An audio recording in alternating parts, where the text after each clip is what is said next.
I find, funny thing about life that the more I can help other people accomplish their goals, the happier they are to help me with mine. So I learned that early and took that to heart. So I thought, well, the more useful I could be to others, the happier they are to be useful to me. Well, let me ask you this question. Today I get to chat with Eric Dickerson. And Eric Dickerson is a football legend. It's not inappropriate to say is number 38 I saw on a list of best football players of all time, of any position of all time. And still have records from the 1984, one of your records I believe was most yards rushed in a season. I might 2,105. I have you at 2105. Is that all? Yeah, that record's been standing. matter of fact, I got a text from a buddy of mine I went to college with. He said they're going to talk about you on the show. He said, "Did you do something?" I said, "No." And it was December 9th, 1984 when I set that record. And that was the day he texted me like, "Oh, I set the record that day." And I didn't even know. I mean, It's been so long since I set that record, in 1984. Football has changed a lot, but it's standing 37 years later, it still stands. You had a lot of records. I had a few. You had a lot of records. You still got some other standing records, and the All-American, All-Pro team, some other accolades that there's a list so long, it's amazing. Man, let me tell you, to me, when I look at those records, I mean, people know one thing. I'm not a sports guy.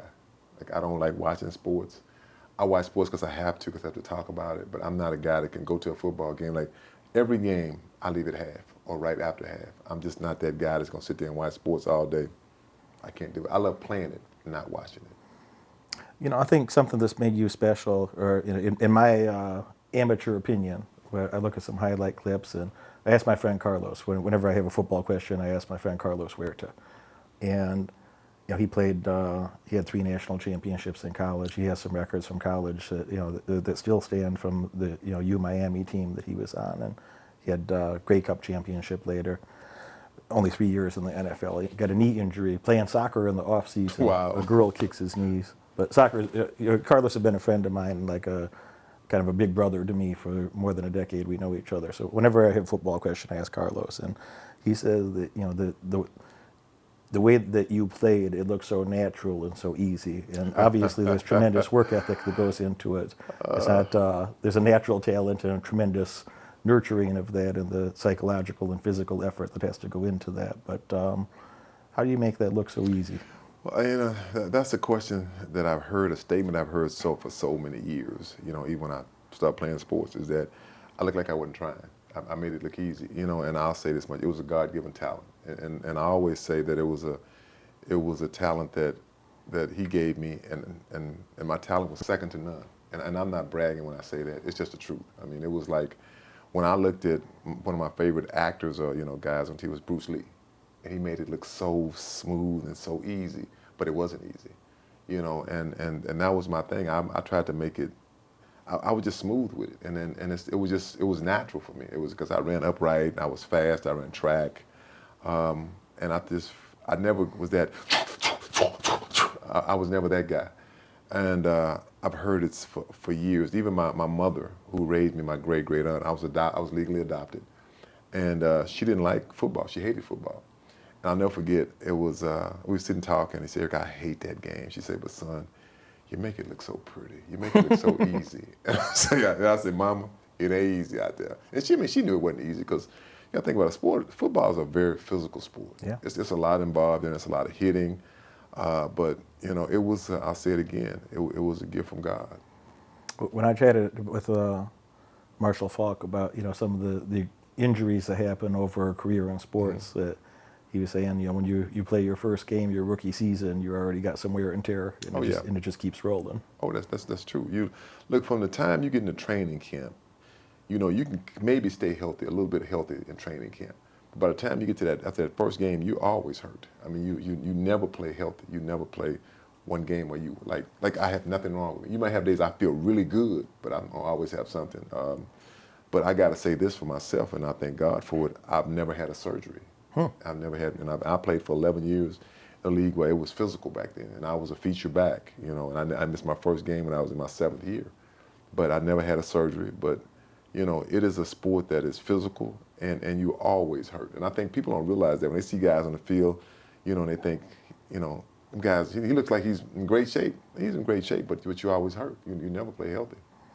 I have friends that are UFC fighters and boxers, and one was a Olympic wrestler, and people I know for years, and they tell me the same sort of things. You have by the time that you're smart enough to do the right things and your brain is at its peak capacity, you have an accumulation of injuries, and there's kind of a crossroads of being smart enough to do the right things and still being physically able to do those things, the way you'd like to do it. And a common theme I've heard from some high-performing athletes like that, they'd say that or I'd ask them the question, and they'll tend to agree that, it's my understanding that you'd be lucky if you're at 80-85% health. Oh, And my when there's an gosh. important game or that big moment in your life, you'd be lucky if you're 80-85% healthy. That is so true. I mean, I'll tell you, the year that I rushed for 2,000 yards, that I broke the record. I was banged up a little bit. I banged up before the season started, and then I hurt my toe, I think in week 6. I think it was week 6. And I didn't think I'd be able to play because I couldn't even walk on it. I mean, my toe was so swollen and hurt so bad that you couldn't even touch it like that. And it was like, oh God, oh. I mean, you couldn't even I couldn't put a sheet, like the sheet from the bed couldn't touch it. It was horrible. And a guy named Tut here, one of our trainers, came up with an idea to take me to a foot doctor, like whatever they call them, orthopedist, and they made a mold of my foot and made something called a toe piece that I still have at home. It was a plastic device. It was made of plastic. It had a cushion inside, and I put it on my toe and wrapped it around my toe, and it took the place of the joint almost. And because I couldn't run, I mean, I couldn't run without it. I played my whole career with it actually, and I tried to play a game and I couldn't play, and then I got that toe piece, and from that point on, I mean, I was able to play with it. And like I say, you're very rare you're healthy. I mean, people don't realize it's not just football. It's baseball. It's basketball. It's whatever. I mean, any sport that you play, you're gonna play hurt. I mean, you have to. And football is a sport that, you're taught not to complain. You're taught not. You're taught that's what you're taught. You're taught. Well, as a kid, I'm gonna get, you're thirsty. You don't need no water, son. You get water when it's time for a water break. Now they give you, you need water, you just go get it. Back then, in the 70s and 80s, you didn't get no water. You get water when it's a water break, and that was usually that one time. So it was just, it was a different time, but that's how you grew up. And football's a man's sport, it's a tough man's sport.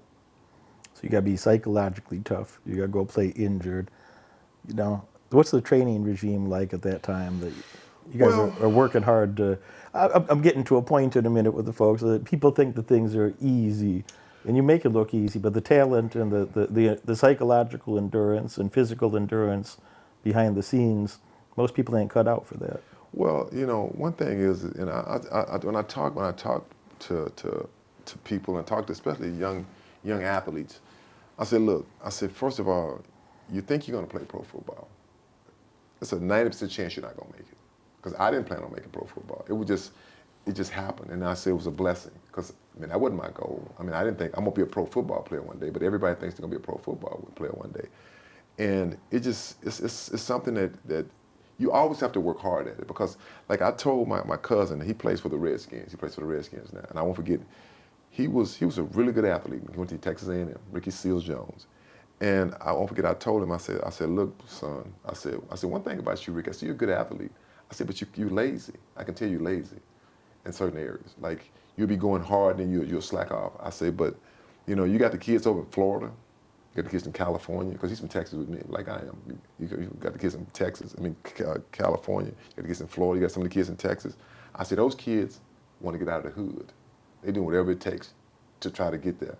Not saying it's going to happen. I say, but you got to have that kind of mentality. That's the mentality you have to have when you want to excel at a sport. You got to want to be great, not good. You got to want to be great. You want to set yourself apart from everyone else. If I'm a musician, I want to be the best musician there is.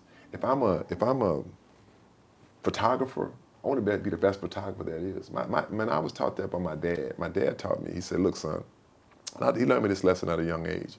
He had a saying, and his saying was, son, all that you do with your might. Things done by halves are never done right. I didn't get that at first.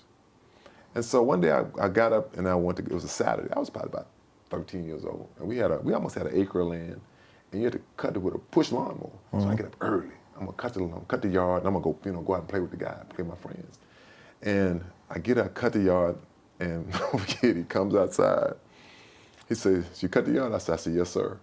He said, "You cut the yard?" I said, "Yes, sir." He said, "Boy, turn around, look at that yard."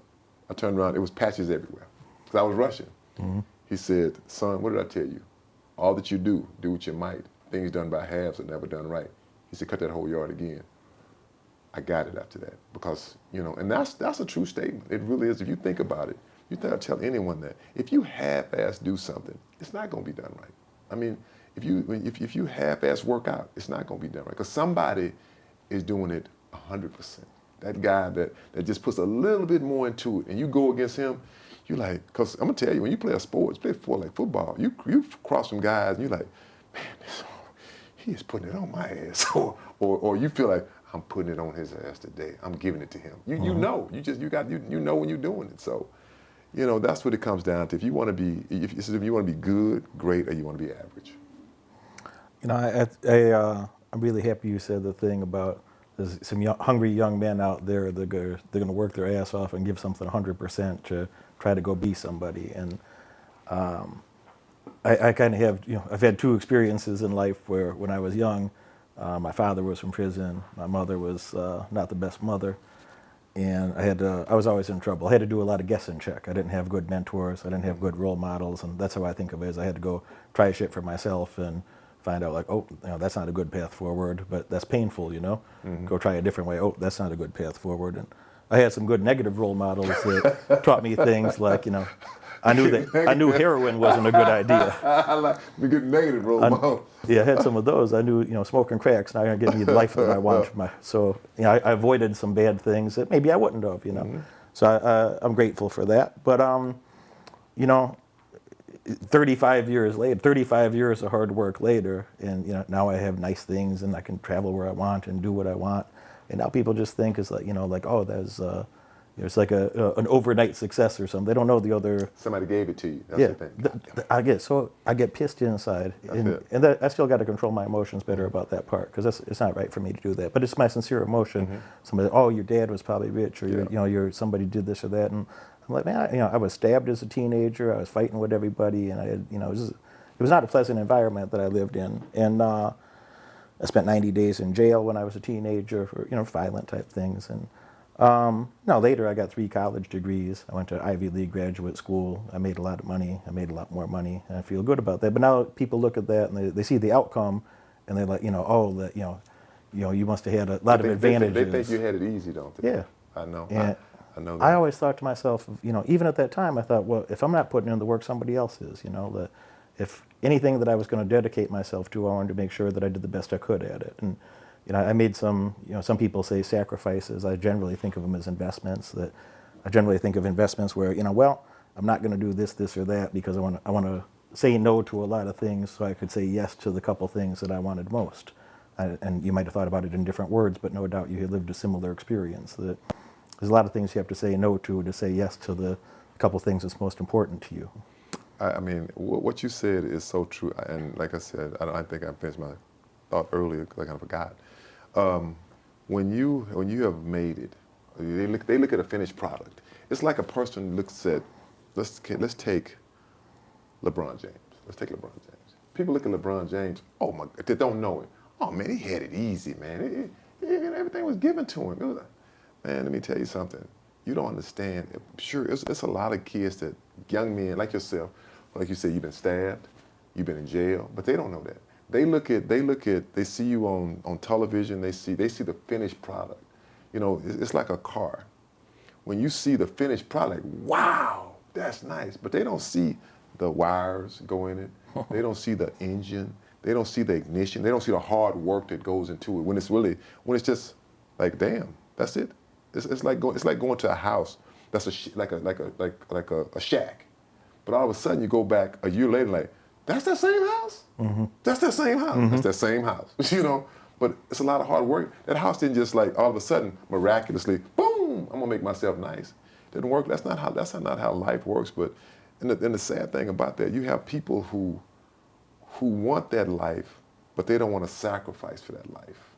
They don't want to do the hard work for it. And all this is a lot of hard work, man. Let me tell you something. I've had my ups and downs. It was not always easy. People who know me know this about me. No one has ever given me nothing, not a damn thing. The man above has given me everything. I mean, I have been vilified. I was vilified for standing up because I wanted to be paid more. And paid more. I was in the second pick in the NFL draft. I'm making $150,000. I mean, John Elway was my buddy. I mean, I came out the same draft. John was the first pick. He making $1 million. Something wrong with that picture. I mean, it's something. That's a big disparity. 15% of That's the a number big one guy. disparity. I mean, that's a big disparity. But I was greedy. I was the ingrate. I was the malcontent. Words I'd never heard of. I mean, I'm like, what's the malcontent? Never heard of that. What's the ingrate? Never heard of that. But and my mother, she hated it because, Sarah, I know how I raised you. I know what kind of young man you are. I mean, and I'm still that same guy. You know, it makes me feel good. I just saw some of my buddies that I went to college with in Vegas. We had I just got into the College Hall of Fame 40 years later, kind of late, but anyway, that's a whole nother subject. And they told my best friend, again, one sent me a long text message. He said, Eric, he said, man, I just want to thank you. You were always a humble guy when I met you when you're 18 years old. He's saying you've even become more humble now. Because I was always that guy. I never changed. I mean, I've never changed. I've always been the same guy. Look, no offense, I must say, if I didn't fuck with you then, I don't fuck with you now.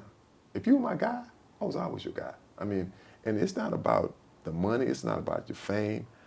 I just like good people. I mean, I like really good people.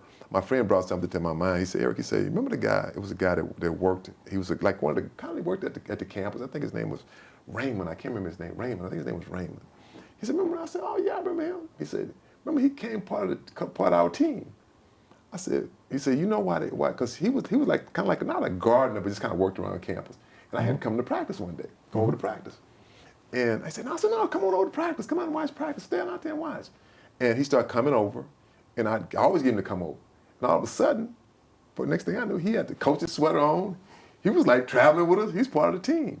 And he said, Eric, you know why? Because you liked him. I didn't think about that. I never thought about that. But you know what? I had more in common with that guy than I had more in common with the rich booster, because I was that guy. I mean, I came from nothing. I mean, and I've always felt like that. I still feel like that. When people tell me, man, you're a legend, that's uncomfortable to me. It's just not, it's not me. I'm a country boy from Sealy, Texas. I was blessed by God for the talent I had, but you know what? I used it. I used what I had, just like you. Like you said, you used it. You went to Ivy League school. I mean, if you go back, I bet you his teachers say, you ain't gonna amount to nothing. We'll see you. I'll see you in prison. I had some. Honestly, I had a few teachers when I was young that they encouraged me to focus. They said polite things to you. Nobody says this shit when you're older now. I'm 42 at the moment. And when you're under 30, somebody might still say, "Oh, you got a lot of potential." But on your 30th birthday, a man never hears those words again. You don't hear about your potential. There's a focus on what have you done, what have you accomplished so far, what a strong bias towards what have you accomplished recently, and that's fair enough. But when I was a little kid, I had a good IQ. I was mischievous. I was always in trouble. I wasn't good at following. I had a good work ethic, and I wanted to learn things, but I wasn't good at following instructions unless I understood. If somebody could explain to me, well, hey, dumbass, you got to do it because this, I'd be like, oh, all right, and I do it just how they said, But when somebody just kind of give you an order or barking at you, I was a little too strong-headed for that. Sometimes it was good for me, sometimes it wasn't. All the things I got in trouble for as a teenager made my life as an adult, The same strong-headed things, and you can relate to that in some way. I can relate to that. All the same little strong-headed things. If I would have listened to some of those people, nothing would have happened. But yeah, some people said very nice things, philosophic of, get focused on something and apply yourself. It's always a few people some were pretty rough. that put you on the right path. It's always that one person or two people that kind of put you on the right path. I can think of one guy that helped me, and I was talking about it today in an interview. A guy, he said, Eric, tell me about the guy James Abernathy. He was a guy from another town. He loved sports, and I'd quit football. I'd quit playing because I didn't like my coach. My coach, honestly, he was a racist. He came from East Texas. He had never coached blacks before, so it was different from him. It was different. He probably had never been around blacks. That's just the facts. And so I said, a guy named James Abernathy, I won't forget, I think I quit my sophomore year, I quit playing. And he came by my house, and I'll never forget, he pulled up, and Mama said, that's Shaq out there. And I always liked Shaq. I liked him, good guy. I said, hey, what's up, Shaq? He said, hey, Eric, how you doing? I said, good. He said, Miss Dickerson, do you mind if I take Eric and talk to him for a minute? She said, sure, take him and talk to him. I ain't had no idea what he was talking to me about. So we got in the car, we rode around. Now you got to think, my hometown, it had one red light, 2,000 people, and it was like blacks lived on one side of the track, whites on the other side. That's how it was. So we riding around. He said, Eric, man, how you doing? I said, I'm good, Shaq. He said, man, I heard you quit football. I said, yeah, man, that white man, he rages, I don't like him, blah, blah, blah. He said, all the brothers quit except one. One guy didn't quit. Winston Brown was the only guy that stayed. And he said, so let me ask you, what you gonna do? You gonna play? I said, I don't know, Shaq. I said, man. He said, well, if you don't want to play in Sealy, he said, come over to Brookshire and play. That's why he's from Brookshire, Texas. I said, I'll think about it. So he talked some more. He said, let me ask you a question, Eric. What do you see here as I ride around? I said, man, I don't see nothing. He said, Eric, exactly. There's nothing in this town, Eric. He said, it's a bunch of drunks, drug addicts. He said, it's nothing here, Eric. He said, let me tell you something, son. He said, you're one of the best athletes we've ever seen in these parts. And I was shocked. And think about it. What are you in when you was 10th grade? 16? About 16? I was about 16 years old. I'm like, really? He said, Eric, you're one of the best athletes we've ever seen. He said, let me tell you something, son. He said, this could be your way out of this town. This could be your way out. And I never thought about that at all. So I just kind of listened to him. He said, Eric, if you don't want to play here in Sealy, he said, come over to Brookshire. We'd love to have you over there. So when he dropped me off back at home, my mom said, what did he say to you? And I told her the same thing. I told him what he said. And, I didn't know if I wanted to play football, but I didn't want to play for that man again. I didn't want to play for him again. But he came around, that coach came around to everyone's house in the off season, in the summer, and talked to all the parents. And because my best friend called me, Gary Hill, he said, hey man, is Rabbi Harris been in your house? I said, no. He said, he's coming by there. He want to talk to us about coming back to play football. I said, really? He said, yeah. Sure enough, he pulls up. So he comes up, comes in, talks to my mom, talked to me. And I told him, I said, okay, we'll see. And when he left, I didn't say I was going to play or not, but I talked to the other young kids, and we all decided, blacks, we're going to come back and play. Now, it wasn't no happy ending. Like, wasn't no, like, oh, we love each other. Still didn't like him. Still didn't like that man. But we did win a state championship. And in spite of him, I got to say, just like Shaq said, think about this. Because it still trips me out, still to this day. That's a long time ago. But in 1979, back in Sealy, Texas, I was the #1 recruit in the whole nation from a small town of Sealy, Texas. Elway, I was 1, Elway was 2, Marino was 3. that still blows my mind. But that is what that man, I say, just him talking to me, and God did for me. Going back and playing a sport that I loved football. I loved everything about it. But I didn't like that guy, my head coach. And so, in spite of him, I was able to overcome that and, get a scholarship, go to college, because there was no way I was going to college. We had no money to go to college. So that's how I was able to go to college, is playing college football. When you had those achievements under your belt, you had those initial early stage achievements, and you might not like the guy you were working with, but you pulled it together. You and the other guys pulled off a championship, which is very impressive. If you're having a hard time with the management, that's extremely impressive, really. But when you found other people that were more nurturing, that you related to more, related to you more, cared more about you, did you have another mentor or coach, somebody in your life that was more positive and helped move you along? When I ask Carlos this sort of question, he'll say Jimmy Johnson. Jimmy Johnson was his coach at Miami, and Jimmy Johnson, you know who he is. He's a fantastic coach. He's known for that. Did you have that sort of man in your life? Well, after my dad passed, and I'll say this here, my dad was the best man I ever knew. Best man I ever knew. My dad was, and he didn't see me play professional football. He didn't see me play college football. He died my junior year when I was in high school. And still to this day, that's still tough for me. And that's been 40-something years ago. November 3rd, 1977, you can make that, whatever that was. And still to this day, I still get emotional about it, because that was the guy for me. That was my dad. I was adopted, but that was my only dad. That was the guy that I knew. I loved him. But if I would say it was another guy that really helped me, it would have to be my head coach, Ron Meyer. and he just passed away like 3 years ago. I mean, that's how I ended up. That's how I wound up at SMU. Uh, I mean, he recruited my mother. I mean, that's how it works. I mean, you get mama, grandma, we get the parents, you get them, and that's how it works. I mean, I wanted to go to OU. I wanted to go to Oklahoma, and my mother was like, Eric, you ain't going. I mean, I committed to him. I committed. I tell him I'm coming.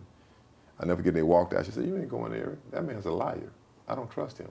I'm like, "Mama," that was Coach Barry Switzer. She said, "You ain't going to school there." I'm like, "But Mom, no." She said, "Eric, you ain't going there." He said, "You a Texas boy. Why don't you stay in the state of Texas?"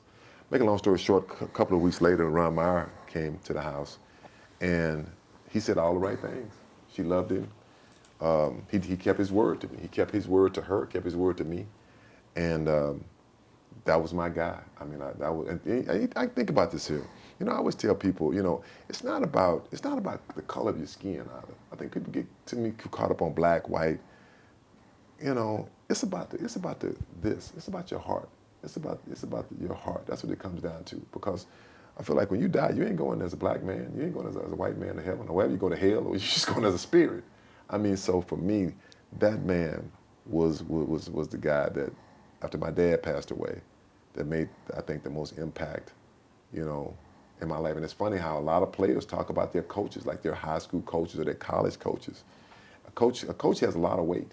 I'm gonna tell you, they really do. I mean, it could be like a person loves music. It could be their music teacher or their piano teacher, whatever. It's that person that can kind of mold you and make you the person that you are, because they always putting positive stuff into you. Look, we're not gonna be good all the time. Sure, you wasn't. I know damn well I got plenty of problems too. I know damn I try well to be a little less dumb Yeah, I every know. day. I know I wasn't, but I wasn't a bad. I couldn't be a bad kid because my mother was not messing around, Jack. She would. That's why I never did drugs. She said, "I'll kill your ass if I catch you doing drugs," and she meant it. So, I was blessed in a lot of ways. Like I say, being adopted, but I was blessed in a whole lot of ways. I didn't bring it up the first time you mentioned it, but you brought it up again. And my mother was adopted, and my adopted grandparents and her. I never knew my biological grandparents on my mother's side, but my grandparents on that side, they were the most important people in my early life. That my dad was in prison for a lot of my childhood, and my mother was in. But yeah, they were just middle class people. There were some small town people, just like you talked about. There's some rural people from Illinois, and she worked in a factory, and he had an 8th grade education and worked on like heavy equipment, like cranes and backhoes and stuff. And they looked out for me, and I think a lot of the people I grew up with, my 6 closest friends, 3 of them are dead from childhood, and then one of them is doing 30 years.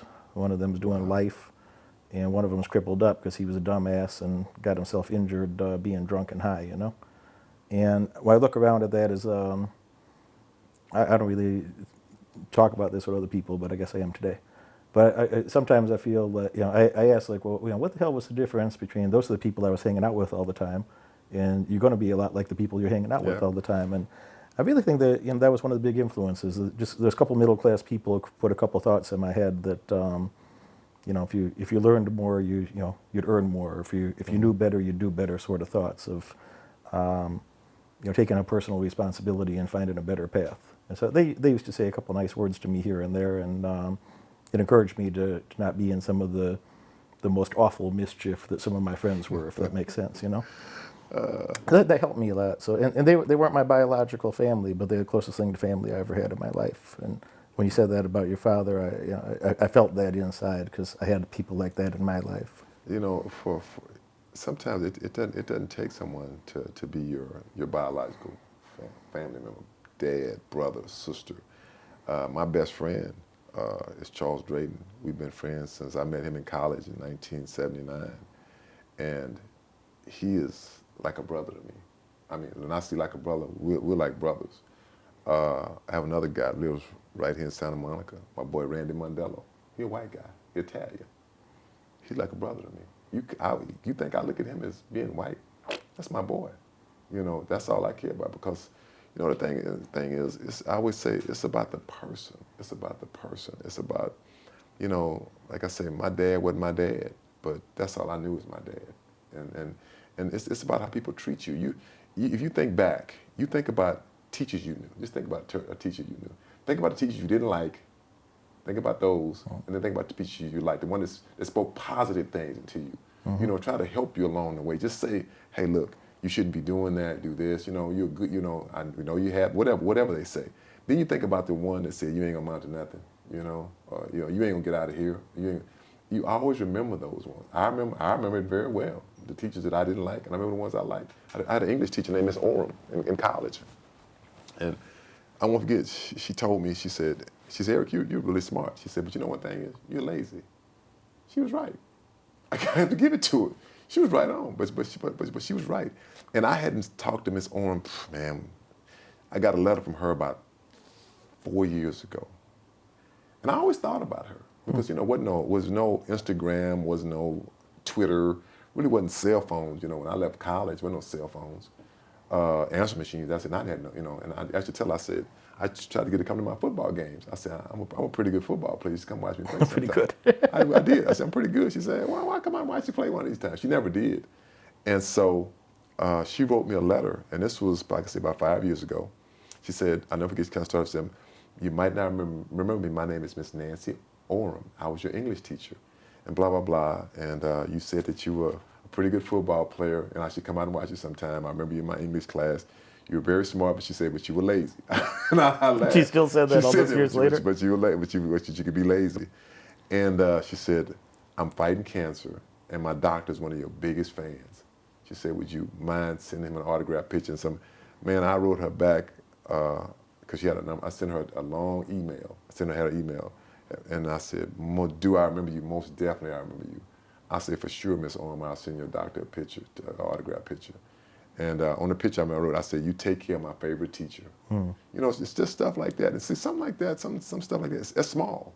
That's little. I mean, but think about that. I mean, I didn't know that lady that well. I didn't know her really at all. She was a teacher, you know. And it's certain teachers or certain people that come to your life that make a big difference. And it doesn't have to be a parent. It doesn't have to be a brother. It doesn't have to be someone that you even hang out with. They could come in and just say something, just like Shaq did for me. You know, about, look, Eric, he said, you're one of the best kids we ever seen in these parts ever. I was like, me? I mean, but I still remember that. I still remember that Shaq has passed on. I'm 61 years old now. I mean, he told me that when I was basically 16, and I've never forgotten it. So, like I say, you know, it's a lot of things in our lives that make us who we are, who make up the person we are. And I've had a lot of those people in my life.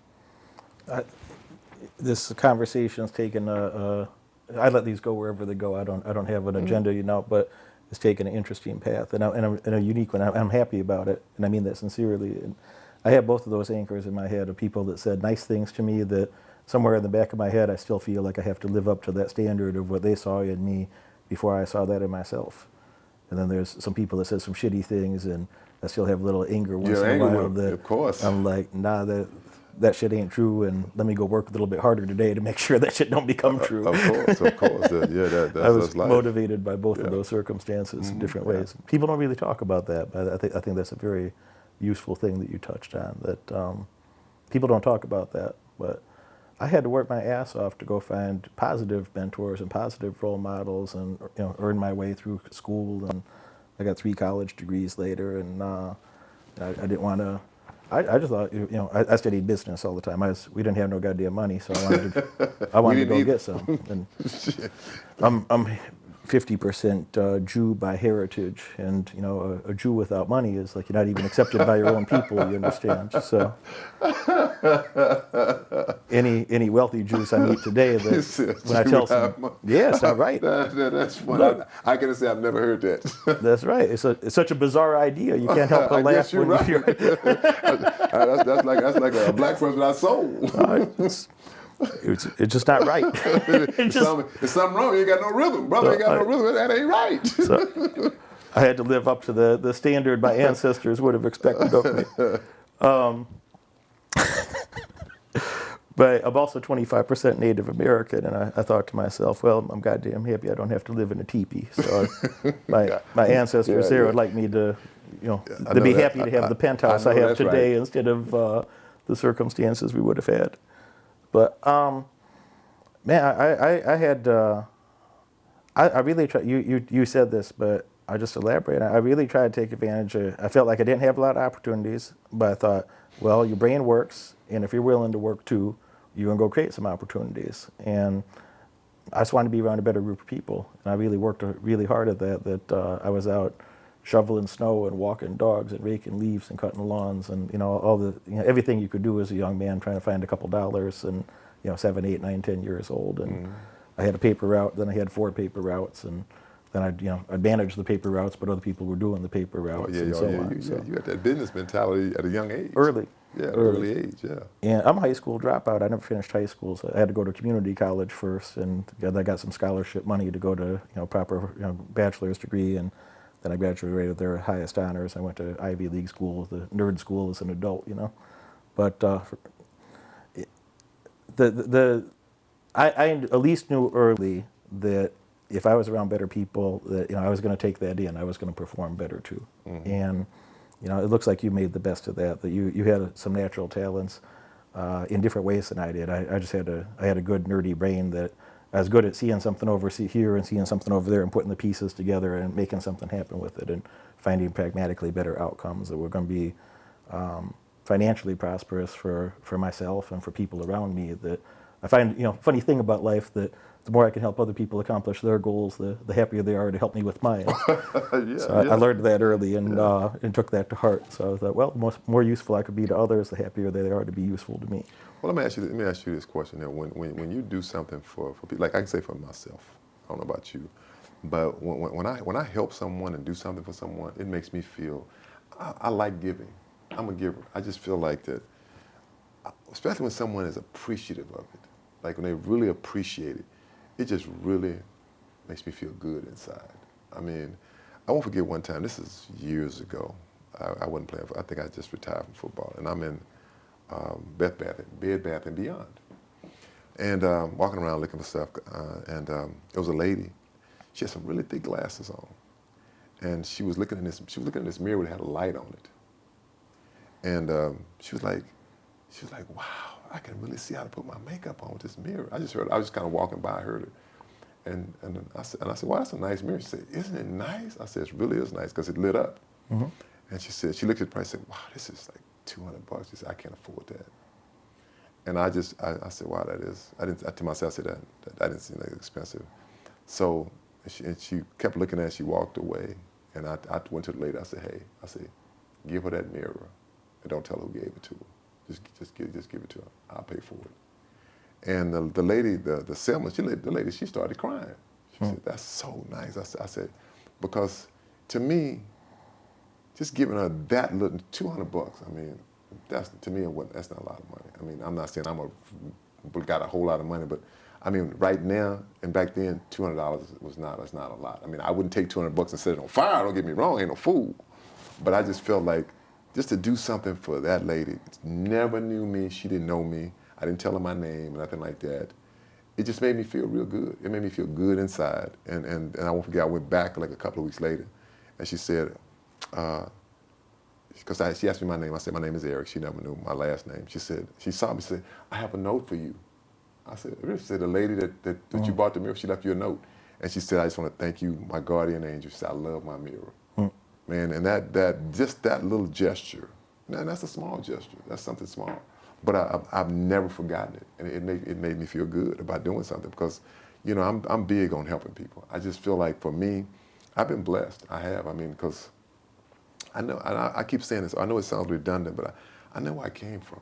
I never forgot it. I'm a small town boy from a small town in Texas this don't happen. I mean, when people would say about me, man, Eric, he can't play no pro. I heard that all the time. Man, he can't play no pro football. When I got a scholarship, man, Eric ain't that good. He ain't going to college, man. Please, he ain't gonna. Them the big boys up there, And then when my first year, I struggled. My first year badly. I had injury. See, he ain't gonna make it over there. I mean, and it was tough. I went back home, went back again, and I got a little bit better. Yeah, he can't play no college football. Then I started getting really good. Then I got really good my senior year. I feel like a man playing with boys. That's how I feel. Because as a running back, I'm big. I was 6'3", I was fast. I was fast as a little guy. So I could do stuff that little guys could do. So you'd hear, and now think about this, from your own hometown, people in your town, it would be like somebody in your town, wherever you come from, saying, man, he can't make it. He ain't smart enough. You know, why you think he going to Ivy League school? he gonna go to jail. I said, that's what it's like for me. Same thing. I mean, man, Eric ain't gonna get no pro. Man, he can't play no pro football. Yeah. You kidding me? And all of a sudden, when I made him pro, you know, man, yeah, he good, but he ain't my kind of player. You know, it's always an excuse, always the next excuse. And I just, my thing is, I just love proving them wrong. The only person that did a damn thing from the community I came from was a guy named Mike Goff. He went and played football. And I don't know if you know his name, and I'm not trying to put you on the spot, but I think he played 10 years or something like that, Goff. But I never followed we weren't friends, and I didn't follow his career, but he was from the community, and I knew who he was. And there was still an awareness in my mind of, nobody was doing anything back there. They were just content to, stay. Where are you from? Wait, Chicago? Central Illinois. Oh, I grew up in Illinois. an hour outside of Chicago, and in that community, my dad was the biggest cocaine trafficker in my county's history. And I'm 7 years old, and he's on the front page of the newspaper for months. Not an exaggeration, for months. You said the biggest cocaine trafficker? Yeah. Wow. Dope on the table in the courtroom and pictures on the front page. And when you go to school, people say to you, they don't treat you fairly. Their father said whatever they said at home, and so my dad said your dad. Blah, blah, my blah, dad said your dad. So I got comfortable with confrontation. I'll say it that way. I got comfortable with verbal and physical confrontations because of that, and I'm trying to be a tough guy. And the guys I grew up with that were tough guys, it didn't turn out well for them later in life. So I wasn't trying to be a tough guy or fight with people. But I was in that context where, somebody pushes you or hits you, and I always thought anybody that's tough enough to put their hands on me must be tough enough to get hit back. And so I just had a lot of those type of experiences when I was young. And I didn't like that, and I worked hard to get away from that. I didn't want to be in that type of environment. And funny enough, I got a lot of fighter friends as an adult that some of them come train with me, and I'm nowhere near a pro fighter, but a couple of my buddies are, and they come teach me boxing and some MMA stuff, and it's a lot of work. It reminds me my cardio is not what it could be. Neither is mine, trust me. But yeah, man, I had a little brain fart. I got so caught in the moment I lost track of it. There was a good point in there that you ain't like me. You could forgetful. I was no good at football. I mean, I was a decent sized kid, but I wasn't good compared to the kids that were good. When you play that sport I played, man, you forget stuff. There's so many guys like me that's like, I was in the Newport Beach today seeing a neurologist.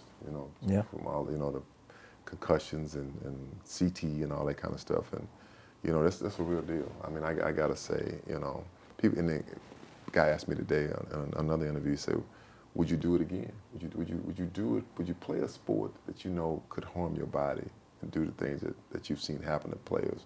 Would you do it all over?" I said, "Yeah, but I do it for one reason, my mother. I do it for her." I saw. I don't mean to interrupt you. No. I saw Dick Butkus years ago, maybe 8-9 years ago, and he was in the Caesars Forum shops out in Vegas, signing autographs at that store over there, the sports memorabilia store. And I didn't follow the man's career. Frankly, I was too young, but I knew who he was, and I knew that was a tough man, And I saw him walk, and he's getting up and he was pretty bad. And it really took all his effort. And I know this is a tough man, He's psychologically, strong, tough person. And it took a lot of effort for him just to walk. Yeah. And I had that anchor in my mind about that's a tough way to earn your money, It's a tough living. People don't realize how tough it is, You see it on TV, and guys think, I can do that. Guys sit at home, "Oh, man, I could have made that tackle. How you missed that tackle? How you didn't catch that ball? What the hell? He making all that money." I said, "Let me tell you something, Doc. You couldn't have made that tackle. You couldn't have made that tackle. You got your ass knocked out. You couldn't have caught that ball. I mean, that stuff happens like a split. It's like that. It's a split second. I mean, I tell guys that all the time. They think, "I play some high school football." I'm like, "Man, you play some high school football? That don't mean nothing." That's like saying, I played in the band, But I think I go play, I go play in front of thousands of people because I played in the band in high school. Yeah. That's not the same. It's a difference. That's professional. It's real easy to be a critic. I try not Isn't to be anybody who's good at something. I try not to criticize any damn thing they do. I just think it's so hard to be good at anything, to be really good at anything. It is. And it's so easy to be a no talent critic, to sit on your ass and so and so could have Sit done right this. here, Or they should call armchair coaches. Sit right here to talk about what you could have did. Only if I would have, if I could have. Yeah. I said, that's what losers say. If It I is. would have, could have. Yeah. If It we'd have is. had one more man, if we'd had one more quarter, we'd have won that game. If I didn't fumble that ball, we'd have won. It's always if I would have. Something I say frequently with my clients or friends, I say the number one thing a hater hates is themselves. somebody always talking shit about something, like, I don't know, go do better, man. Yeah. Go do better. I'm not mad if somebody does better than I am at something. Hey, I might be inspired. I'm not mad at somebody if they're doing better than me. I'm not either. I'm happy for someone that does well. I mean, I think in our society today, you have so many people that hate on people for doing well. They're jealous, envious. I mean, It is. You go out and do it. If you can't, be happy for that person. A lot of society is that way right now. I agree that I think a lot of this social media stuff has caused that. And Mike Tyson talked about this. It's really easy to say some stuff behind I'm paraphrasing, but real easy to type some bullshit in your social media thing because you don't have the consequence of getting punched in the mouth. There you go. Hey, so everybody got a plan until they get punched in the mouth. That's it. And that's the truth. Everybody got I could do this. Do you get hit? Then that plan, it goes clean out the window then. The comment you made before that I meant to elaborate on is about charity stuff. I was the number one donor to my undergraduate school. I had a professor there that looked out for me. His name was Fred Fry. And when he retired, he was the head of the entrepreneurship department there. And when he retired, I made a scholarship in his name. And he said, how do we want to do this? I said, you give it to whoever you want to. And I said, I don't want to give it to anybody, that wants a degree in some bullshit studies. And I said, it's supposed to go to somebody that's entrepreneurially minded. Like that's what you helped me with, and that's how you spent your career. And I said, you decide how we're going to give that money away, but not some bullshit school administrator, And then I went to my graduate school, and I was a top donor there for, the whole time I was there, I was a top donor there, and I still donate money to the school. And I don't get nothing out of that necessarily. But does it give you a good feeling about it? It does in a different way than you say, and maybe I sound a little more callous or jaded or something, but I don't want to help anybody that don't want to help themselves. I agree with that. What you said that doesn't contradict what you said about that lady, but there's sometimes I see something like that reminds me of my grandmother or something, and I'm respectful of old people. I try to be nice to old people. Me too, because I grew up. My mother. When I was adopted, my mother was 55, so I've had older parents, so. I'm real respectful. It's yes ma'am, no ma'am. I grew up in kind of the South in Texas, instead of the South. So, you're going to be real respectful. It's real easy. I fly all the time, and real easy for me when I'm, getting on the jet or getting off the jet. If I could help an old lady or an old man with their luggage or just little things like that, I don't get nothing for it, but I feel happy. But it's still an extension of, somewhere in my head is my grandmother in there, if that makes sense. Somewhere in my head is helping that blueprint of that type of person. Always. That imprint in my head. Always. I mean, that's like you said, you always had that blueprint of like, well, me, it was my dad, my mom. I remember the sayings they said to me. It's just certain things you never forget, no matter how old you get. I mean, like I said, that saying I told you what my dad said, and all that you do what you might think you've done by halves and never done right. He told me that when I was about 15 or 16 years old. And he had another saying, son, it takes a second to get in trouble and a lifetime to get out. And I didn't get that either, but now you think about it, that's such a true statement because you see these kids who, I'm gonna say just let's use street racing. I get me a brand new car, I go out here and I street race and I hit and I kill someone. That didn't take long, did it? But now your whole life has changed. Everything has changed now. You're probably gonna go to jail, and it's just little things like that I think that when you're young you don't think about, and you get older, it just becomes more, I guess, more prevalent in your life. Yeah, a topic that has been on my mind a lot is all these. I'm just going to call them schemes as a summary statement. These get-rich-quick schemes. No such thing, but they. I agree. I totally agree. But the internet is just brainwashed a lot of young people that you're supposed to get some easy money real quick, and it's almost like it's like admirable amongst them. And like if you could make a lot of money without doing shit, they would prefer that over someone who earned their way, that Oh yeah. paid their dues. And it's just bizarre to me that like you wouldn't have the I wouldn't have the internal self confidence to be the person I am if things turned out that way. You know. Yeah, I mean, look, the easiest way, I ain't gonna say it's easy, hard that way too, but the quickest way to get rich quick is win the lottery. You know? But you see what those people do with that money. Yeah, but even that, if you don't play, you can't win. It's like, man, I never win the lottery. Do you ever play? Well, no, I don't play. How you gonna win? I don't play the lottery either. But I want to win. It's I'd love to pick up a free ticket, but Cool. I'd actually go turn it into more money. But you see a lot of people that won the lottery that they ruin their life in various ways. I know. You must have seen a lot. I seen a lot of sports guys, so for sure you did that. They got some money and didn't know how to manage it right, Man, and I saw caused a whole lot of troubles in their a life. a lot of guys like that. I mean, you got to understand that aspect of it too, is because think about this. You come from nothing. All of a sudden, let's just say you come from let's say you come from LA. Let's say you grew up in the hood. You grew up in the hood. And all of a sudden now I got $1 million. I don't know what to do with $1 million. You got, hey man, check it out, Doc. I got a deal, man. My boy got this, man. You gotta check it out. You gotta do it. And it sounds good because you don't know. Oh, my boy, he's a money manager, man. Pookie over here, Pookie know how to manage money. Man, Pookie don't know a damn thing. But that's how you get caught, because you're not Pookie's educated. hedge fund. Yeah. You don't have the education. No one around you had the education. Mama had the education. Daddy had the education. Grandma had the education. And that's for us, in the black society, where 9 times out of 10 it's one parent raising a kid, and that kid happens to make it. But in the long run, if you don't get some real help, it's never gonna work. Somebody's gonna really help you. Eric, you told me earlier off camera that you got a new book coming out. Yep. January 2022, your book's coming out. Tell me about it. It's called Watch My Smoke.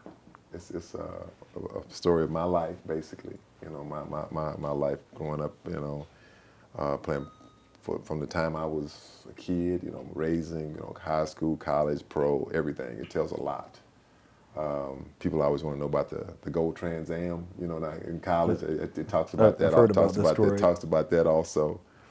But and how I did the book is because when I would, guys sitting around talking about stuff, and I was just, hey, Derek, tell me, I heard about this here, but you tell me this here. And I would just start telling stories, and they're like, man, you need to do a book. You need to do a book. My kids, my oldest daughter is Erica. She's 34 years old. I got a granddaughter. And then my youngest daughter, Carrie, she's 16. Both of them, they would say, Dad, you're the best storyteller. I mean, I would make up stories. I used to make them, to go into school, make up stories, and then they would ask me about my childhood. And so that was one reason I wanted to do it, because everybody said, man, Eric, you tell a story so good. Because I like to do if it's somebody has a voice in there, I do their voice and I do my voice. So doing this book was just, it was really a good thing, because it brought back a lot of old memories.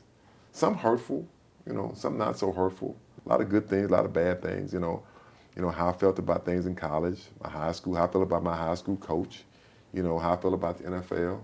That's, like I said, I always say this, it was a sport that I loved so much, but at the end they made me hate it so much. And that's sad, because a lot of players feel like that. But I'm proud of my book. I'm proud of it when it comes out. I think a lot of people like it if you read it. I had a couple of book readers that read it, and they said, man, Eric, it's really good.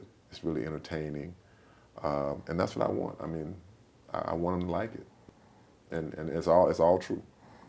I'm sure there's a compelling story in there There's as a lot well. of compelling stories in there, yeah. Mm-hmm. And the thing about it, it talks about a lot of with race, the race, because you gotta understand, my mother that raised me, she was born in 1904. So she saw a lot of things. I'll never forget, it was a little white girl that I liked in high school. Her name was Sheila Tomlinson. And because she would always talk about Eric the white man ain't this. And my mom, she looked like a white lady, because her mom was half white. And she said, Eric, I'm telling you, that white man's no good. She said, you can't trust him, blah, blah. And I mean, I wouldn't. I grew up in. I had segregated. I went to a segregated school for a while. Then I went to up to the school where I went to white kids and stuff. But we knew a lot of them anyway because we were kids. But she was like, Eric. She said, because this girl I liked. She said, I'm not having that shit, Eric. She said, I'm not telling you what I heard. I'm telling you what I saw with my own eyes. She said, I saw him cut the black man's privates out, stick in his mouth. I saw it.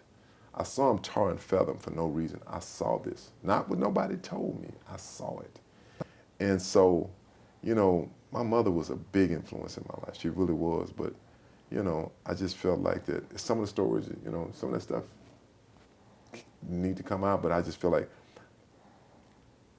I always told her this. I said, Mom, times change. She said, yeah, it does change. I said, but people don't change all the time. I said, some people do. And I'll never forget at the end of her life, she died when she was 96 years old. Hmm. She said, because she always wanted me to get serious. She said, you gonna ever get married, son? I said, Mom, I don't know that married thing for me. She said, let me say something to you. She said, I always want you to have a black wife. And she did. She wanted me to have a black wife. She said, but at this point, Eric, I don't care if they're black, if they're white. She said, just want you to get married. She would say the black ones ain't shit, the white ones ain't shit.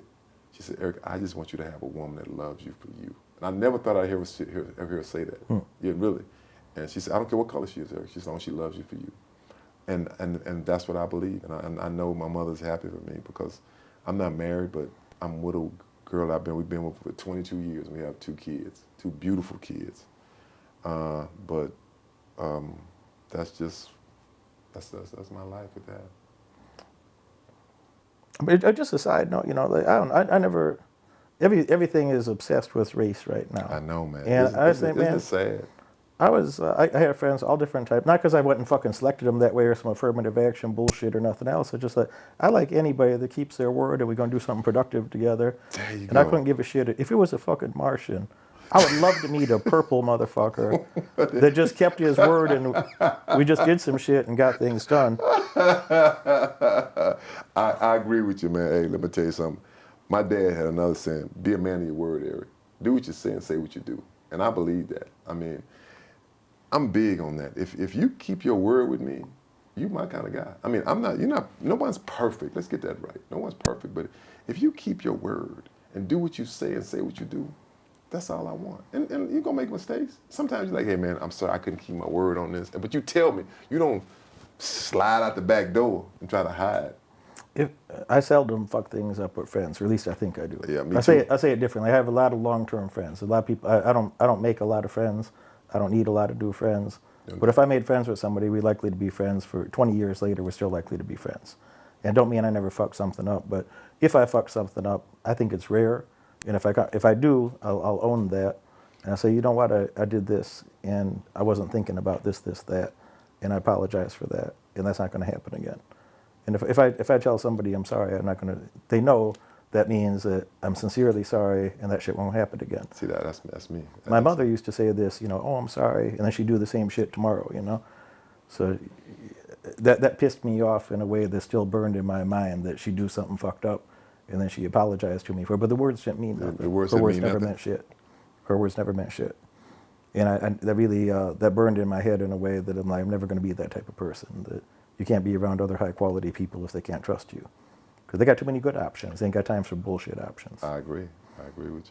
So I think that was a useful lesson in my life. But you told me a bit about your foundation.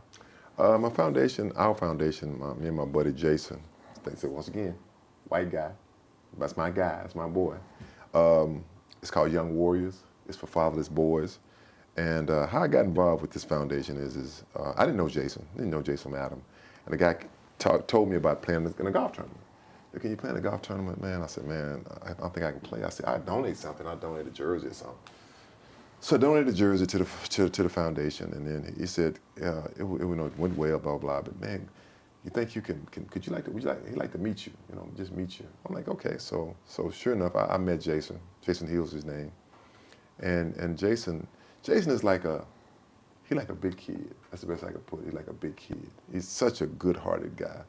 And when he came to my house, he was telling me about his foundation. He said, he was a kid that, grew up in a drug-infested home. He said, mom's on drugs, my sister's on drugs. I don't even know who my dad is. You know, Jason, a good-looking guy too, but he's just like a big kid. And he says that I just want to do something different. I didn't want this life. I didn't want that life for me or my kid. And he had a daughter. I think his daughter's 24 now, and he took custody of his daughter. You know, as a young guy, and brought her up. And I'm just so proud of him because he said, Eric, you know, when he told me his story, I'm like, oh, I'm in. I said, I want to get involved with it. He said, imagine this. He said, I think he said he was 10 years old. He said, imagine being 10 years old. You get up out of bed to go to the refrigerator, and there's people all over the floor, high, you know, bottles, just cigarettes, you know, needles, cocaine. He said, just imagine that when you walk into the refrigerator as a young kid. I said, Jason, I wouldn't know what that's like. He said, that was my life. He said, I started doing drugs at 9 years old. He said, man, I was a kid. He said, his mother still does drugs. He just lost his sister about 3 years ago to drugs. And, you know, he said, I just want to do something different, man. I want to do better. And he is big on helping kids, and I'm with him on it. And so that's how we started the foundation. We have a golf event we do. I think this is our 6th year we've done it. He's changed the curriculum a little bit because, you know, you can't go into the LA schools anymore because he'd work with the LA Unified School District. So he's doing stuff with like Big Brothers, with the Big Brothers. But I mean, he's just such a giving guy and a good-hearted guy, and his passion is his foundation, and I love helping him with it, and so that's how I got involved with Young Warriors. Young Warriors. Yep. What's the name again? Youngwarriors.org, if you want to look it up. Youngwarriors.org. What's the name of your book again? Watch My Smoke. Watch My Smoke. It's coming out now. It's coming out now, January 2022. Right. January 18th, 2022. Eric, last thing I want to ask you, like, we talked about work ethic. We talked about a lot of personal things, and more than I thought we would, honestly. Probably, no problem. You're easy to talk to, and no matter. You are too. You're a good storyteller, I hear. Do you ever see somebody? I want to go back to this work ethic thing for just a moment. In the idea, you know, coaches, mentors, etc. You ever see somebody that got a gold medal around their neck, like an Olympic medal, or a championship belt or championship ring? You ever see somebody like that didn't have a good coach, a good mentor? I don't know any. I can't think of any. Every guy that I know had somebody. If it was that one person, just that one person that kind of pushed him along, you know, to do this or do that. And I believe pretty much everybody has someone, or they can think back, even if it's somebody may didn't help you a lot, but they said some encouraging words. Like I said, sometimes just a word, you know, just one word is enough to do it. I mean, I heard Joel Osteen talk on radio one day, and he said this young kid, he had heard his whole life he didn't amount to nothing. His mom said, you don't amount to nothing. You ain't nothing. You're sorry. You're going to probably end up like your dad in prison, blah, blah, blah. He said, but he had one teacher that told him, you know, just said a word to him. You have so much potential. Just those words. You have so much potential. And make a long story short, he became a really successful businessman. He said it was a struggle, but just those words right there. Because everybody else said, oh man, you ain't nothing, you ain't gonna amount to nothing, you ain't gonna do this here. And sometimes, like I say, it's just a word. That's a lot of deep shit. Hey, you asked the question. I asked 15 people that are, Olympic, won multiple Olympic gold medals, won Super Bowl rings, won UFC titles, boxing champion, world champion, everything, and every one of them says, "No, I never." It's always a head shake, which you did too. Yeah. Is always a head shake, and you need to have somebody. There got to be somebody there to put you in the right way, put you on the right path. If it's just one word, I mean, it's one word. I mean, just sometimes. You got to be open-minded about receiving that word too. Yeah, right. You got to hear it, or if it comes from the right person. Sometimes it has to come from the right person. Like I could say something to a young man or a young woman that they might not receive it, but you say it to them, or this young man or he'll say it to them, it'd be totally different. And vice versa. Right. They'll take it totally different. I mean, and that's the beauty of people in the world. It's just everybody's different, and that's what I like about it. You know, everybody has a different thought. Everybody sees things different. You know, everybody's a different color. I mean, I think that's great. I mean, it's like, what if everybody dressed the same? You know, everybody dressed the same. Like, damn, that's boring. It would be boring. They find something they didn't like about you. You know. I was so starved for good role models. One time I was, I guess I had just turned 18. I was 18 years old, and I was sitting in the county jail. And even in jail, I was always suspended in high school. I was always in trouble for something, some insubordination, fighting something. And I got A's in some of my classes. If I applied myself, I get A in the class, despite being kicked out of school, 30, 40 days a year. But I was sitting in county jail. There's a fella, I intentionally omit his last name, but his first name was Willie, and he's about your height. He's a black man. He's about your height. And I was 18, and Willie would have been about 30 years old, or late 40s at the time. And Willie was a convicted murderer. He had previously served 20 years on a homicide, and he was locked up in county jail. He was a felon in possession of a handgun. So, after having a 20-year sentence, Yeah, that'll send you back to jail, all right. running around with pistols. And so you get the picture of, nothing against Willie. I'm going to say something real nice about him in a minute, but that's the sort of fellow that Willie was, And I would always be, getting in some mischief. And he was one of those, unlikely mentors of sorts at that moment in my life. Willie, come over, I'd be locked in my cell for one thing or another, usually some kind of fighting. Something. I was 17, 18 years old. Guys are going to test you, and you got to fight, or you're going to have some different type of problems, And but he'd come over. He said, he called me white folks for some reason, but he said, look at you white folks. He said, what's the matter with you, kid? So you couldn't behave out on the street. You got yourself locked up. He said, you can't even behave in jail. He said, look at you white folks, you locked up in jail.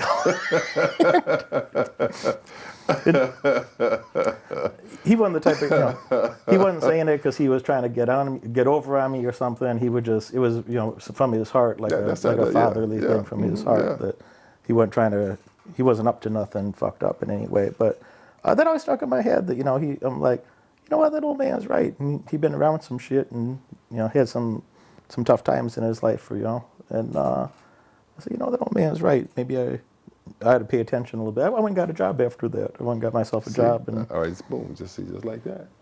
It's like, I got raises, I got promotions, and then I quit that job. I quit my last job when I was 19. I haven't had an employer since I was 19, and that really encouraged me. It put me on the path to go get a job and not get my ass locked up. Locked up again. I knew where that was going, and I still think about Willie once in a while. Well, Willie probably gone. Willie probably dead. He'd be 70-something He'd be 70-something right now, wouldn't he? He'd be 70-something. So we'll see. Yeah. But yeah, unlikely mentors. Yeah, but hey. I had some that were Nobel Prize winners and billionaires too, but I learned from both. But just like I said, it's just the word he said to you. It's just something that clicked in you. And that's sometimes all it takes. Eric, thank you for taking the time. You're very generous with your time. Man, no very problem, thoughtful man. of you to come through. No problem. You man. inspired a lot of people. You did a lot of fantastic things, and they can say that it looked easy, but I know there's a lot of psychological effort, a lot of physical effort that went behind that. Let me tell you, it was not easy. I can tell you, but I always say this, and I'll keep saying till the day I die. That man up there gave me a talent second to no one. And my son, he's 9 years old. I'm not saying he's gonna play pro football or nothing like that, but if he does play, you're gonna see something special with him, because I hope they don't mess with him like they mess with me in the pros. It's a different time. He's a special kid, and I'm not saying he's gonna be professional. That's not me. But if he does, boy, he's talented. We got a great coach to get some advice from. Hey, I want him to enjoy it. That's it. Thank you, man. Thank you. So not even halfway through the program, and I've learned so much, specifically on cognitive biases and fallacies of thought. Those are just two very important things that really make you understand more on like how you think and how others think as well too, and how this impacts the decisions that you make.